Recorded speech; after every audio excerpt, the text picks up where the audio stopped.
Hello friends. कुछ दिन पहले मैंने एक वीडियो इशू की थी इसी सब्जेक्ट पर, जो पार्ट 1 था इसका, जिसमें मैंने कुछ क्वालिटीज़ के बारे में बताया था जो ज़रूरी हैं स्टेनोग्राफी में ग्रो करने के लिए। उसमें मैंने 3 क्वालिटीज़ मेन बताई थी, जिसमें पहला है फ्लॉलेस ट्रांसक्रिप्शन, कि बिल्कुल अच्छी ट्रांसक्रिप्शन होनी चाहिए, बिल्कुल बिना मिस्टेक्स के। दूसरा मैंने बताया था रेगुलरिटी। तीसरा बताया था पंक्चुअलिटी।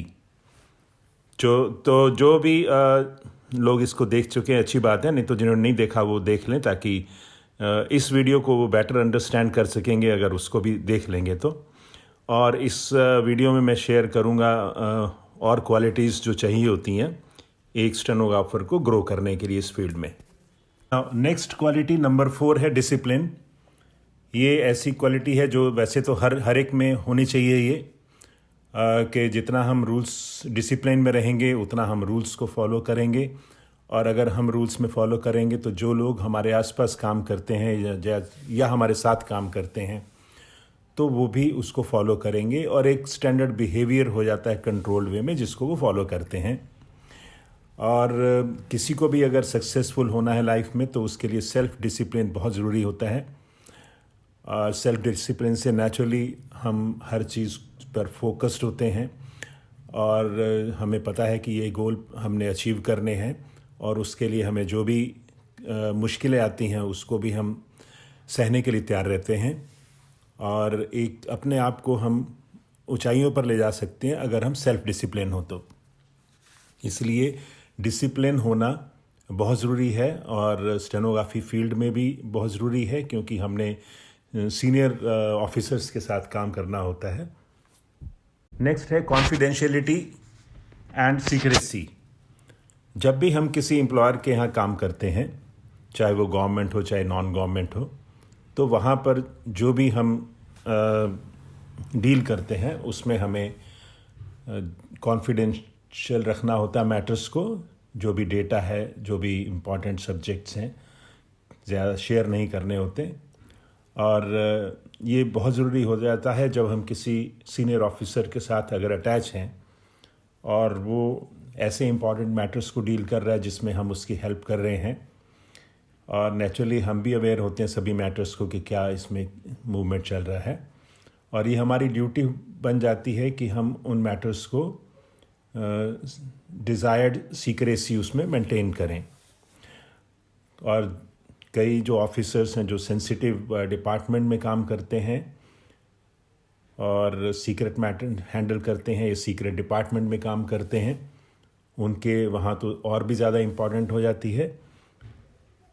अब हम अपनी को ट्रस्टवर्दी अगर नहीं होंगे तो हम अपने बॉस का कॉन्फिडेंस नहीं ले पाएंगे। तो बहुत ज़रूरी हो जाता है एक प्रोफेशनल स्टेनोग्राफर के लिए अपने बॉस का कॉन्फिडेंस लेने के लिए कि वो मैटर्स को सीक्रेट और रखे या कॉन्फिडेंशियल रखे। जो भी क्लासिफाइड डॉक्यूमेंट्स होते हैं उस हिसाब से उसको हमें अपने तक ही रखना होता है। कोई भी इंफॉर्मेशन की लीकेज या डेटा की लीकेज जो होती है वो पूरे डिपार्टमेंट की रेपुटेशन को उस पर स्टेक पर होती है, और जो दूसरा जिस भी ऑफिसर्स को हम असिस्ट कर रहे होते हैं नेचुरली उसकी रेपुटेशन पर भी फ़र्क पड़ता है। और इसलिए हमें स्टेनोग्राफर को या जो उसके पीए हैं जो भी उनके साथ काम कर रहे हैं, they have to be very very cautious while working in such situations. कभी कभी तो हमें जो मैटर्स हैं इवन हमें अपने कोवर्कर्स से, अपने जो कलीग्स होते हैं उनसे भी शेयर नहीं करने चाहिए, और इतने कॉन्फिडेंशियल होते हैं। एंड हम अपनी लॉयल्टी अपने ऑफिसर को, अपने सुपीरियर को तभी उसको प्रूव कर सकते हैं या मेंटेन कर सकते हैं जब हम मैटर्स को कॉन्फिडेंशियल रखें। तो जितना हम अपने आप को ढाल देंगे, उस अलाइनमेंट कर लेंगे उस बॉस की नीड्स के हिसाब से कि क्या उसकी एक्सपेक्टेशंस हैं, किस तरह के मैटर्स डील हो रहे हैं, तब उतना हम अपने बॉस का कॉन्फिडेंस जल्दी जीत पाएंगे। तो ये बहुत ज़रूरी होता है। इवन काम से भी ज़्यादा ये ज़रूरी है कि हम मैटर्स को कितना कॉन्फिडेंशियल रखते हैं। नेक्स्ट नंबर 6 है मैनेजिंग द ऑफिस, क्योंकि एक स्टेनोग्राफर एक सुपीरियर के साथ अटैच्ड है, वो किसी भी लेवल पे हो, उनका जो भी ऑफिस है उसमें ऑफिस में कई तरह की एक्टिविटीज़ होती हैं, जैसे कि हम कहते हैं attending to telephone calls, visitors, movement of files, record of incoming and outgoing of all kinds of communications, maintaining the appointment diary, follow-up action, monitoring the upkeep of the office, उसके बाद arrangements for the meetings and preparing the agenda and minutes for the same. तो बहुत तरह की ये छोटी छोटी activities होती हैं. हम इनको कैसे प्रॉपरली ऑर्गेनाइज करें, कैसे इनको मैनेज करें, वो हमारी अपनी स्किल पर डिपेंड करता है. और नेचुरली एक्सपेक्ट करते हैं ऑफिसर्स, क्योंकि they are busy in their own matters. तो ये सब पीए या स्टेनोग्राफर्स, सेक्रेटरीज जो भी उनसे अटैच्ड हैं, that is the expectation superior has from them. Next number 7 है कोऑर्डिनेटर एंड फैसिलिटेटर. कोई भी पर्सनल असिस्टेंट जो है अपने सुपीरियर जिसके साथ वो पोस्टेड है, उसके लिए वो कोऑर्डिनेटर का काम करता है और एक फैसिलिटेटर का काम करता है. इन द सेंस कि जो डिज़ायर्ड रिपोर्ट्स हैं, डेली रिपोर्ट्स होते हैं, वीकली हो सकती हैं, फोर्टनाइटली हो सकती हैं, जो भी डिपार्टमेंट से जो नीचे ऑफिसर्स उसमें पोस्ट उनके साथ अटैच्ड हैं, जितना सीनियर ऑफिसर होगा उसके नीचे पूरी चेन होती है, उनसे जो रिपोर्ट्स आनी हैं उसको फॉलो अप करना या लेना, मेंटेन करना, और उनके साथ लाइजन, सबके साथ कोऑर्डिनेट करना, लाइजन करना ऑफिसर्स के साथ विद इन द ऑफिस और आउटसाइड द डिपार्टमेंट ऑल्सो. तो ये एक बहुत बड़ा इम्पॉर्टेंट लिंक होता है अपने ऑफिसर और स्टाफ और नीचे ऑफिसर, सबॉर्डिनेट ऑफिसर्स के साथ जो भी उनके काम कर रहे हैं. और एक प्रोएक्टिव अप्रोच बहुत ज़रूरी होती है पीए के लिए, कि वो जो भी मैटर्स हैं उनको अपने आप फॉलो अप करे विदाउट वेटिंग फॉर रिमाइंडर्स. तो कितना आप उसमें अपनी एफिशिएंसी को दिखाते हैं, कितनी एफिशिएंटली आप काम कर सकते हैं. नेचुरली इसमें बहुत मेंटल एक्सरसाइज भी चाहिए और बहुत कम्युनिकेशन स्किल्स भी चाहिए. तो जितना हम अच्छा करेंगे उतना ही बॉस जो अपना सुपीरियर जो है उसका हम कॉन्फिडेंस ले सकते हैं. नेक्स्ट क्वालिटी है हार्ड वर्किंग. हार्ड वर्किंग वैसे भी एक फाउंडेशन है किसी को भी ग्रो करने के लिए अपने प्रोफेशन में. This becomes all the more important for this profession, क्योंकि आप एक जिस ऑफिसर्स के साथ अटैच किए उसको आपने असिस्ट करना है उसकी ड्यूटीज़ को डिस्चार्ज करने के लिए. और हम कितना काम करते हैं दिन में, कितना हार्ड वर्किंग है, कितना ढंग से मैनेज करते हैं काम को, ये हमारे सुपीरियर की बारे में भी रिफ्लेक्ट करता है.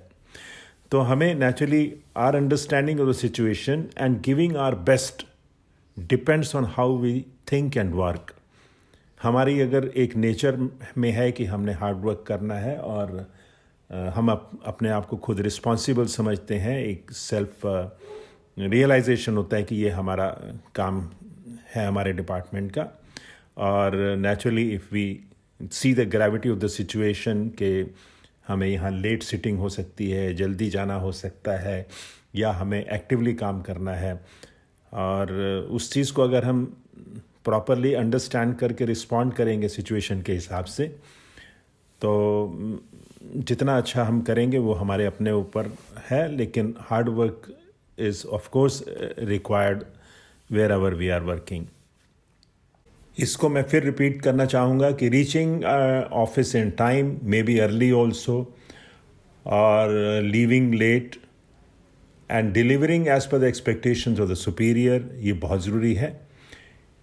दूसरे शब्दों में कहें तो हमारे एक्शंस जो हैं वो हमने अलाइन करने हैं with the requirements of the person with whom we are working. उसके बाद है number 9, a willing person. This is the quality which naturally every human being expects from another. लेकिन वही है कि क्योंकि हम अटैच हैं किसी के पास, हमारे एक्शंस जो हैं वो उसको हेल्प कर रहे हैं, इसलिए ही एवरी ऑफिसर एक्सपेक्ट्स कि मेरे पास जो स्टेनोग्राफर है, जो पीए है, ही should B A willing person, he should B submissive, he should learn the things quickly, ताकि उसको भी इस चीज़ में थोड़ा रिलीफ मिले, फैसिलिटी मिले. और he should be sincere and obedient to his superior. This is what every officer expects. और मल्टी स्किल्स हों उसके पास, और including the operation of various office equipment जो भी ऑफिस में होते हैं. तो sincerity is another, I would say, requirement और the quality which is required for a stenographer in his profession. Next है qualities of head and heart. List तो बहुत लंबी है, but I would say last but not the least, the person should have all the qualities of head and heart. मतलब mind की qualities भी और heart की भी होनी चाहिए. Like I would say positive thinking होनी चाहिए, good temperament and not short tempered, well behaved, well cultured, well dressed, good etiquettes, cooperative, social, hospitable, whatever we में से, ये सभी क्वालिटीज़ होनी चाहिए. Needless to mention that all these qualities have been mentioned based on my experience and are required for the reason that the person has to work for long and grow in his profession, as well as to grow otherwise than that in some other cadre. चाहे हम इसी cadre में grow करें, चाहे हमारा cadre change हो जाए, ये क्वालिटीज़ जो हैं जितनी हम जल्दी एक्वायर करेंगे उतना हमें हेल्प करेंगी ग्रो करने में. अब ये हमारे ऊपर है कि हम उसको कितनी जल्दी ही समझते हैं और कितनी जल्दी उसको एक्वायर करने का प्लान करते हैं. This is what I have to share with all of you today. और मुझे उम्मीद है ये कंटेंट्स आपको यूज़फुल लगेंगे.